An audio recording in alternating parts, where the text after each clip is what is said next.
अज्ञातवास podcast के माध्यम से सुनाई गई कहानियां अनुभवों की वास्तविकता का दावा नहीं करती हैं। पॉडकास्ट का उद्देश्य किसी भी तरह का अंधविश्वास फैलाना नहीं है, किसी भी धर्म या संप्रदाय की भावनाओं को ठेस पहुंचाना नहीं है। कहानियों का उद्देश्य केवल मनोरंजन है। सोनू अचानक अपने बेड पर उठकर बैठ गया। उसके कमरे का दरवाजा अपने आप खुल गया था, जबकि उसे अच्छी तरह याद था कि उसने अभी कुछ ही देर पहले कमरे को अंदर से लॉक किया था। तभी एक झटके के साथ लाइट भाग गई। कमरे में गहरा अंधेरा छा गया। सोनू समझ नहीं पा रहा था कि आखिर ये सब क्या हो रहा है। उसी पल उसने अपने पास किसी की आहट महसूस की। वह अंधेरे में घूरता हुआ बोला, कौन है? लेकिन कोई भी जवाब नहीं मिला। लेकिन अचानक से सोनू बुरी तरह चीख पड़ा। उसकी आवाज सुनकर बराबर वाले कमरे में सोए उसके मम्मी पापा की आंख खुल गई। वो हड़बड़ाकर सोनू के कमरे की तरफ दौड़े। सोनू के कमरे का दरवाजा खुला हुआ था। कमरे की लाइट भी जल रही थी, मगर सोनू बिस्तर पर बेहोश पड़ा था। बड़ी मुश्किल से उसके पापा ने उसे होश में लाकर उससे बात करने की कोशिश की, लेकिन होश में आते ही सोनू ने जो किया उसने उसकी फैमिली वालों के होश उड़ा दिए। हिजड़ों की तरह ताली बजाते हुए बड़ी अदा के साथ सोनू ने अपने पापा मुकेश के गाल पर उंगली फेरते हुए कहा, भगवान झूठ ना बुलवाए, भला हो तेरा। इतनी रात गए यहाँ क्या कर रहे हो सरपंच जी? सोनू, ये क्या बदतमीजी है? सोनू उसकी मां नीलम के पास पहुंचा, मगर जैसे ही उसने नीलम को छुआ वो फिर से बेहोश हो गया। हे राम, ये क्या हो गया मेरे बच्चे को? नीलम बुरी तरह से रोने लगी। सोनू का शरीर बुखार से गर्म तवे की तरह तप रहा था। डॉक्टर उसे दवाई दे चुका था, मगर सोनू का बुखार उतरना तो दूर, कम होने का भी नाम नहीं ले रहा था। सोनू की बिगड़ती हालत को देखकर उसकी दादी माँ ने उसके पापा से कहा, बेटा मुकेश, डॉक्टर ने दवाई देकर अपना काम कर दिया है, मगर मुझे नहीं लगता है सोनू की बीमारी डॉक्टर की दवाओं से खत्म होगी। अरे ये तुम क्या कह रही हो माँ? मुकेश अपनी माँ की बात समझ नहीं सका, मगर दादी माँ ने मुकेश की बात का कोई जवाब न देकर कहा, तू जरा मेरे साथ चल। नीलम, सोनू का ध्यान रखना। जी माँ जी। दादी माँ और मुकेश के जाते ही सोनू ने तुरंत आंखें खोल दी। उसने कनखियों से नीलम की तरफ देखा। पूरी रात जागने के कारण नीलम को उबासियां आ रही थी। सोनू की खुली आंखें देखकर वो चौंकी। सोनू, तू उठ गया मेरे लाल? इससे पहले कि नीलम उसे छू पाती, सोनू का शरीर हवा में उड़ गया। ये देखकर नीलम के होश उड़ गए। वो बुरी तरह कांप उठी और फिर सोनू ने गर्दन को जिस ढंग से घुमाया उसे देखकर तो नीलम बेहोश हो गई। नीलम के जमीन पर गिरते ही सोनू भी जमीन पर आ गया। वो सीधा अपनी माँ के कमरे में पहुंचा, जहां उसने अपनी माँ की साड़ी पहनकर उनकी तरह श्रृंगार किया और कंधे पर उनका पर्स लटकाकर घर से बाहर निकल गया। सोनू जहां से भी गुजरता सभी मुंह पर हाथ रखकर देखते, अरे देखो, ये तो सरपंच जी का लड़का ही है ना? अरे हाँ, ये तो सोनू है। मगर सोनू ने मुड़कर भी नहीं देखा और हिजड़ों की तरह मटकता हुआ गांव के बाजार में जा पहुंचा। गांव वालों की तरह बाजार के दुकानदार भी उसे देखकर हैरान परेशान हो उठे। सोनू सीधा पान की दुकान पर गया और चकित भाव से देखते हुए पान वाले से कहा, भगवान झूठ ना बुलवाए, भला हो तेरा। रामदीन, तू पहचाना नहीं मुझे?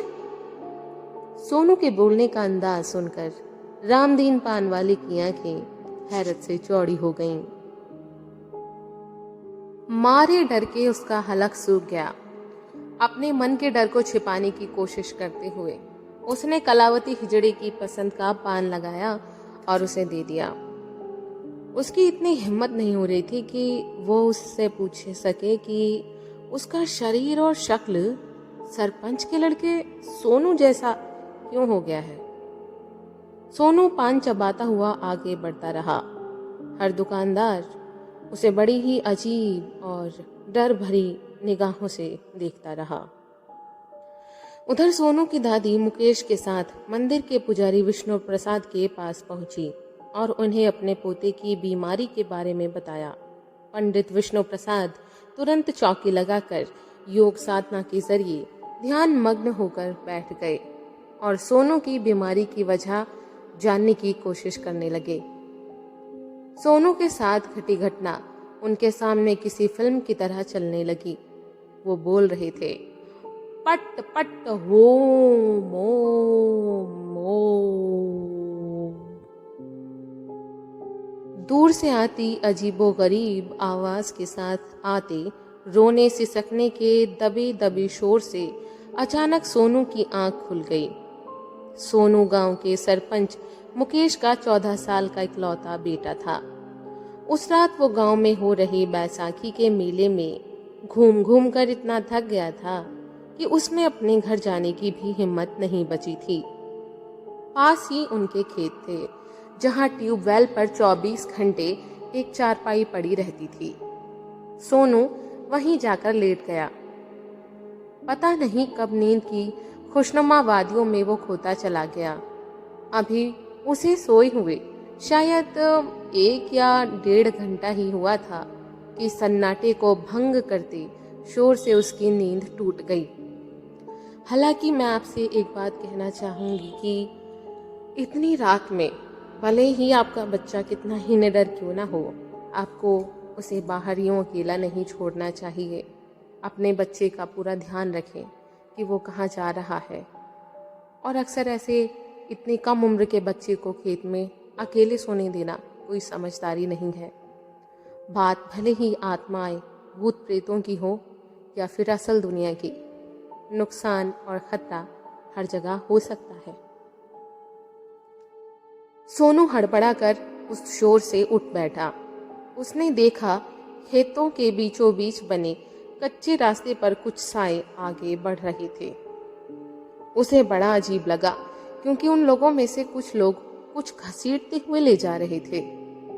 सोनू कुछ पलों तक उस तरफ देखता रहा, मगर जब उसे कुछ समझ नहीं आया तो वो उस और दबे पांव चल दिया। यानी वो उन लोगों के करीब जा रहा था जहां उसे नुकसान होना था। अब वो एक ऐसी जगह जाकर बैठ गया जहां से उस हुजूम को जरूर गुजरना पड़ता। उस कच्ची सड़क के किनारे आम का एक पेड़ था। सोनू उसी पेड़ के घने साए में तने की ओट से रास्ते की ओर देखने लगा। कच्ची सड़क पर काफी आगे वही लोग चले आ रहे थे। सोनू ने गौर से देखा, वो शायद औरतें थीं, क्योंकि उनमें से कुछ ने तो साड़ी और कुछ लोगों ने सूट पहने हुए थे, मगर उनकी चाल मर्दों वाली थी और उनके रोने की आवाज भी मर्दाना सी ही लग रही थी। हालांकि सोनू 14 साल का था, मगर उसके हौसले और साहस के गांव में किस्से आम थे। डरना तो उसने जैसे सीखा ही नहीं था। काली अंधियारी रात में किसी अजनबी आहट का आभास किसी को भी डरा सकता है, पर क्या मजाल जो सोनू जरा भी डरा हुआ हो। दूर दूर तक वीरानी छाई थी। रात के करीब 12 साढ़े 12 बज रहे थे। अचानक कभी किसी से ना डरने वाला सोनू सिहर उठा। नजारा ही ऐसा था। औरतों की उस टोली के आगे चलती एक औरत के हाथ में एक लालटेन थी। पीछे चल रही 2 औरतें एक औरत को घसीटे ला रही थीं। शायद वो मर चुकी थी और बाकी औरतें उस मरी हुई औरत को चप्पल से पीट रही थीं और रो रही थीं। थोड़ा और करीब आने पर सोनू के मुंह से निकला, हिजड़े। सोनू हिजड़ों की इस अजीब हरकत को देखकर दंग रह गया। वो उन्हें पहचान चुका था। गांव में जब किसी घर में नई बहू ब्याह कराती या किसी के घर में लड़का जन्म लेता था तो वो बधाई और गाने के लिए, अपना नेग लेने के लिए पहुंच जाते थे। जब सोनू से ये सब सहा नहीं गया तो वो पेड़ की ओट से निकलकर उनका रास्ता रोककर खड़ा हो गया और बोला, अरे ठहरो। रोते छाती पीटते हिजड़े चौंक कर जहां के तहां खड़े हो गए और सोनू को खा जाने वाली नजरों से घूरने लगे। कौन है रे तू? उनमें से एक ने दांत पीसते हुए पूछा। शायद वो उनका सरदार था। क्या तू इतना भी नहीं जानता कि तेरी इस हरकत का क्या अंजाम होगा? मैं अंजाम से नहीं डरता, सोनू मुस्कुराकर बोला। और वैसे भी तुम हिजड़े लोग, घर घर मांगने खाने वाले, मेरा क्या बिगाड़ सकते हो? सोनू को इस बात का एहसास भी नहीं हुआ कि वो अपने घमंड में किसी की इतनी घनघोर बेइज्जती कर रहा है कि कल को उसे इसका बहुत बहुत ज्यादा नुकसान हो सकता है। भले ही वो बहुत साहसी था, मगर था तो बच्चा ही ना। अरे छोकरे! पास खड़ा एक दूसरा हिजड़ा ताली बजाता हुआ गुस्से में बोला। भगवान झूठ ना बुलवाए, अपनी ये कैंची जी जबान की ना धार जरा कम कर। कहीं ऐसा ना हो कि तेरे साथ साथ तेरे घर वाले भी खून के आंसू रोएं। चल भाग यहाँ से। नहीं हटता। सोनू का बाल हट जाग उठा। तू ऐसे नहीं मानेगा। ताली बजाता एक हिजड़ा जैसे ही सोनू की तरफ बढ़ा, तभी उनका सरदार बोला, नहीं, ऐसा कुछ मत कहना, बच्चा है। फिर उसने सोनू से कहा, देख लड़के, एक तो हम अपने साथी के मरने से वैसे ही दुखी हैं, तू हमारे रीति रिवाजों में दखल डालकर हमें और दुखी मत कर। अच्छा यही होगा कि तू यहाँ से चला जा। हम अपने ऐसे दुखी समय में किसी गृहस्थ की छाया तक नहीं पड़ने देते। इसी में हमारी और तुम सभी लोगों की भलाई है। हिजड़ों के सरदार की आवाज में इतना ठंडापन था कि निडर सोनू भी डर गया। वो समझ गया था कि वहां से खिसक लेने में ही उसकी भलाई है। सोनू बिना समय गंवाए वहां से चल दिया। उसके दिलो दिमाग पर हिजड़ों की बातें हथौड़े की चोट की तरह पड़ रही थी। सोनू अपने कमरे में बिस्तर पर पसीने में तरबतर लेटा करवटें बदल रहा था। एकाएक वो हड़बड़ाकर उठ बैठा। खुद को अपने कमरे में देख उसने राहत की सांस ली और बुदबुदाया, मुझे तो सपने में भी हिजड़े ही दिख रहे हैं, वो भी इतने बदतर। अपना सपना याद कर वो डर के मारे कांपने लगा। सपने में सोनू ने देखा कि एक हिजड़ा हाथ में छुरा लिए उसकी तरफ बढ़ता हुआ कह रहा है, भगवान झूठ ना बुलवाए, तुम्हारा भला हो। आ लड़के, तुझे अपने साथ मिलाकर अपनी टोली में शामिल कर ले। सोनू अपने पास रखे पानी के जग का एक ही सांस में आधा पानी पी गया और दोबारा बिस्तर पर लेटकर सोने की कोशिश करने लगा। मगर जब भी उसे नींद आती वही डरावनी सपने उसे घेर लेते। इधर सुबह होते ही उनके डेरे में सरदार शीतल और एक अन्य साथी कलावती के बीच बहस छिड़ गई। ऐसा नहीं हो सकता, शीतल चिल्लाया। क्यों नहीं हो सकता? कलावती गुस्से से लाल पीला होते हुए बोला, उस लड़के ने हमारी इतनी बेइज्जती की है, मैं इसे बर्दाश्त नहीं करूंगी। मैं तुम सबकी सरदार हूं, इसलिए तुम सबको मेरी बात माननी होगी। भगवान झूठ ना बुलवाए, तुम्हारा भला हो। कलावती ने ताली बजाते हुए कहा। सरदार, तुम्हें लगता है कि तुम ही हम सबका फैसला लेने वाले बनने के लिए राजी हो और तुम सही फैसले करते हो, तो छोड़ दो सरदारी आज से। तुम्हें नजर नहीं आ रहा वो एक छोटा सा बच्चा है? क्या? शीतल का मुंह हैरानी से खुला का खुला रह गया। अभी वो हैरानी से कलावती को देख ही रहा था कि तभी कलावती लंबे फल वाला चाकू लेकर उस पर झपट पड़ा पता नहीं अचानक उसने वो चाकू कहाँ से उठा लिया था। वहाँ और भी लोग मौजूद थे। कलावती के इरादे को समझते ही उन्होंने पीछे से कलावती को पकड़ लिया। गुस्से से भरा कलावती उनकी पकड़ से छूटने के लिए हाथ पांव मारने लगा। जब दूसरे लोगों को लगा कि वो उसे ज्यादा देर पकड़ नहीं पाएंगे तो उन्होंने उसे दूर धकेल दिया। ठीक उसी पल कलावती अपने पीछे पड़े शख्स पर चाकू मारने की कोशिश कर रहा था।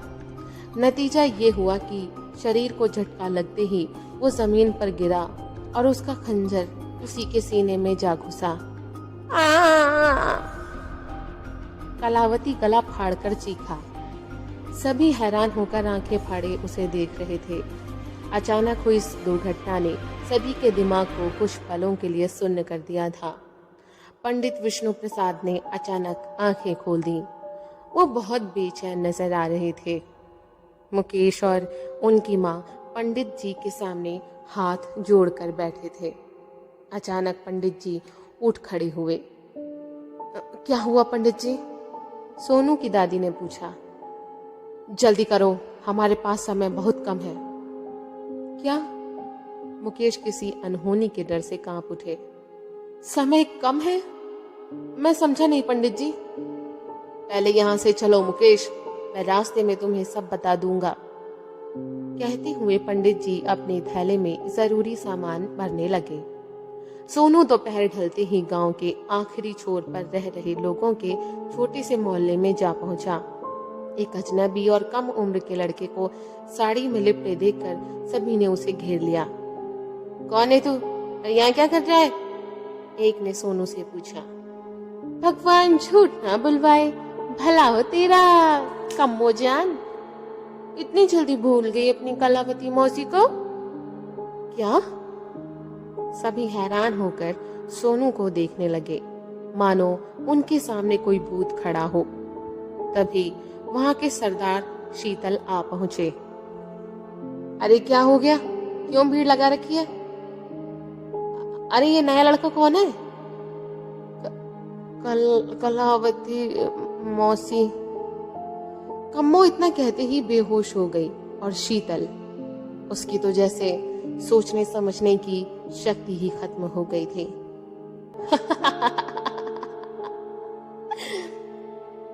सबको हैरान देखकर सोनू बड़े ही डरावने अंदाज में हंसने लगा।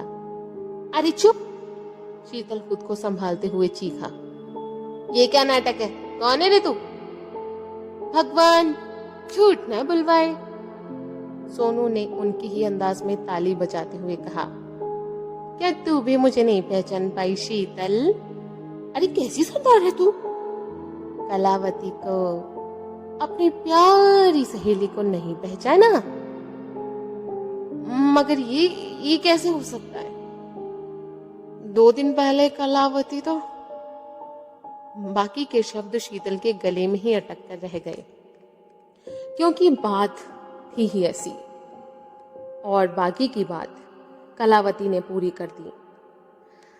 हाँ, मुझे पता है, मैं मर गई थी, ये सच है। लेकिन देख, अब मुझे नया शरीर मिल गया है। और ध्यान से देख, ये शरीर उसी लड़के का है जिसे बचाने के लिए तुम सबने मुझे मार डाला था। ये झूठ है, हमने किसी को नहीं मारा। कलावती की मौत एक दुखद घटना थी। शीतल को ऐसा लगा जैसे किसी ने उसके शरीर का सारा खून निचोड़ लिया हो। तुम्हारे इस नाटक से मैं फिर से जिंदा नहीं हो सकती। सोनू के होठों पर एक चालाकी भरी मुस्कुराहट आ गई। मगर फिर भी मैं जिंदा होकर दिखाऊंगी। सभी लोग फटी फटी नजरों से सोनू को देख रहे थे। पहले तो मैं इस लड़के को अपनी बिरादरी में शामिल करूंगी और फिर हमेशा हमेशा के लिए इस लड़के की आत्मा को इसके शरीर से आजाद कर दूंगी।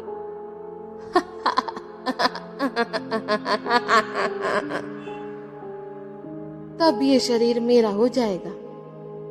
सोनू के कहने का अंदाज इतना भयानक था कि वहां मौजूद सभी लोगों के रोंगटे खड़े हो गए। पंडित विष्णु शर्मा के साथ जब मुकेश अपने घर पहुंचे तो वहां उन्होंने गांव वालों की भीड़ देखी। वो काफी घबरा गए। तभी गांव वालों की बातचीत का कुछ हिस्सा जो उन्हें सुनाई दिया।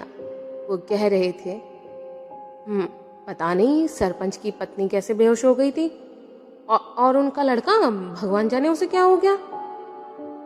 इतना सुनते ही मुकेश दौड़कर घर के अंदर पहुंचे। नीलम को होश आ चुका था, मगर वो बहुत डरी हुई थी। अपने पति को देखते ही वो रो पड़ी। बड़ी मुश्किल से मुकेश ने नीलम को चुप कराया और उसे पूरी सारी घटना को कम शब्दों में समझा दिया। सुनते ही उसका चेहरा सफेद पड़ गया। अब शक की कोई गुंजाइश नहीं थी कि सोनू पर किसी बुरी आत्मा का साया था। उसने मदद मांगती नजरों से पंडित जी की तरफ देखा। पंडित विष्णु शर्मा ने उसे तुरंत अपने साथ चलने का इशारा किया। मुकेश उनके साथ चल दिया और उसकी माँ नीलम के पास रुक गई। पंडित विष्णु शर्मा धीरे धीरे कुछ मंत्र बोलते हुए आगे बढ़ते जा रहे थे और सरपंच मुकेश अपने भगवान का नाम लेते हुए उनके पीछे चल रहा था। पंडित जी गांव के उस कोने तक जा पहुंचे जहां वो लोग रहते थे। वो बिना डरे उस मोहल्ले में दाखिल हो गए जहां पर सभी घर सुनसान पड़े थे। अचानक पंडित जी की चाल तेज हो गई। कुछ आगे बढ़ने पर उनके कानों में अजीबोगरीब मंत्रों की आवाजें और घंटी का स्वर सुनाई देने लगा। तुम ये ठीक नहीं कर रही हो कलावती।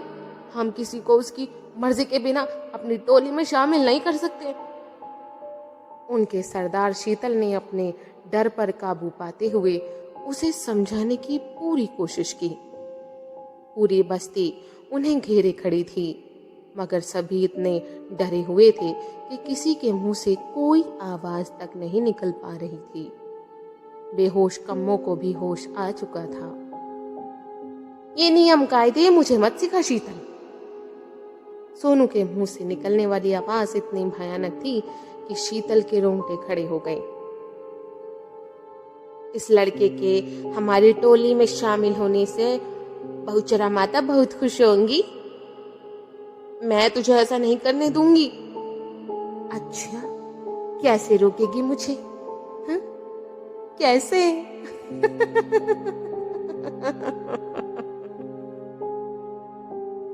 कहने के साथ ही कलावती ने आंखें फाड़कर उसकी ओर देखा। ठीक उसी पल हवा का एक तेज और धूल भरा झोंका शीतल की तरफ झपटा। देखते ही देखते उसने शीतल को अपनी चपेट में ले लिया और पलक झपकते ही वहां से गायब हो गया।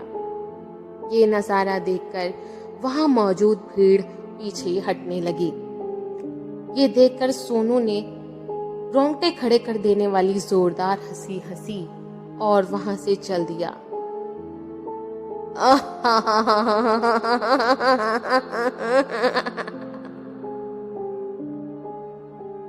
वो सीधा वहीं से निकल चला। उस मंदिर के पास ही उसने बलि देने का इंतजाम भी कर रखा था। वहां से उसने एक चाकू उठा लिया, जैसे खुद ही को ही जख्मी करना चाहता हो। उसके हलक से पीड़ा भरी खौफनाक चित्कारें निकल रही थीं। साथ ही आदमखोर भेड़िए जैसी गुर्राहटें भी। शीतल भी ये नजारा देख रहा था। उसने मुकेश को सतर्क किया जैसे ही वो वहां पहुंचे। सरपंच जी, कलावती की हरकतों से सोनू को असहनीय पीड़ा हो रही है। आप मुझे यहीं बैठा दीजिए और अपने काम को अंजाम देने के लिए तैयार हो जाइए।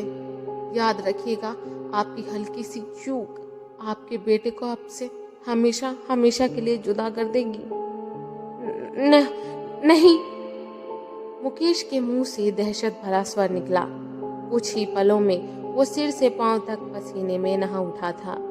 करीब खड़े विष्णु जी हाथ में गंगा जल लिए कोई मंत्र बुदबुदा रहे थे कि तभी धप्प से सोनू का शरीर जमीन पर जा गिरा, मानो वो बिल्कुल मृत हो चुका हो। लंबे फल वाला धारदार छुरा हवा में लहराने लगा। कुछ ही दूरी पर चमत्कारी ढंग से एक मुर्गा प्रकट हुआ। हवाओं के तेज झोंकों ने प्रचंड रूप ले लिया। मंदिर के घंटों का स्वर नाद तीव्र हो उठा। इतनी तेज हवा में चलना तो दूर, खड़े होना भी दूभर था। आंखों पर हथेलियों की ओट कर मुकेश ने देखा, हवा में लहराता छुरा मुर्गे की तरफ बढ़ रहा है। ये देखकर गिरता पड़ता मुकेश भी मुर्गे की तरफ झपटा। इससे पहले कि छुरा मुर्गे पर वार करता, मुकेश ने मुर्गा हाथों में दबोचकर पीछे की तरफ छलांग लगा दी। वातावरण भयानक चित्कारों से गूंज उठा। ऐसा लगता था जैसे हजारों चमगादड़ चीख रहे हों। इसी के साथ छुरा मुकेश की तरफ लपका। ठीक उसी पल पंडित जी ने अभिमंत्रित गंगाजल मुर्गे पर छिड़क दिया और मुकेश ने उसकी गर्दन मरोड़ दी। वातावरण में फैला भयानक शोर एकाएक बहुत तेज हो उठा और फिर हवा की झोंके मंद पड़ने लगे और धीरे धीरे चीखें भी शांत होने लगीं। उसी समय आग की लपटों में घिरी भयानक आकृति प्रकट हुई, जो बुरी तरह छटपटाती हुई चीख रही थी। कुछ ही पलों में वो आकृति भी धुएं का रूप लेकर आसमान की ओर उड़ी गई। चारों ओर शांति छा गई। मुकेश के हाथ में दबा मुर्गा भी गायब हो चुका था। सोनू के कराहने की आवाज पर मुकेश चौंका। वो दौड़कर अपने बाप के पास पहुंचा और मुकेश ने अपने बच्चे को अपने गले से लगा लिया। अब वो पूरी तरह से सुरक्षित था। डियर लिसनर्स, मैं हूँ आरजे गौतमी। अगर आपकी जिंदगी में भी ऐसा ही कोई किस्सा है छुपा हुआ, या कभी आपने भी महसूस किया है कोई पैरानॉर्मल इंसिडेंट, तो मुझे लिख भेजिए मेरे इंस्टा अकाउंट @अज्ञातवास पर। कौन जाने अगली कहानी आपकी ही हो। साथ ही साथ कमेंट सेक्शन में ज़रूर बताइएगा कि आपको ये कहानी कैसी लगी। तो बनी रहिए अज्ञातवास के साथ। फिर मिलते हैं ऐसी ही किसी कहानी में। तब तक के लिए हैप्पी हॉन्टिंग।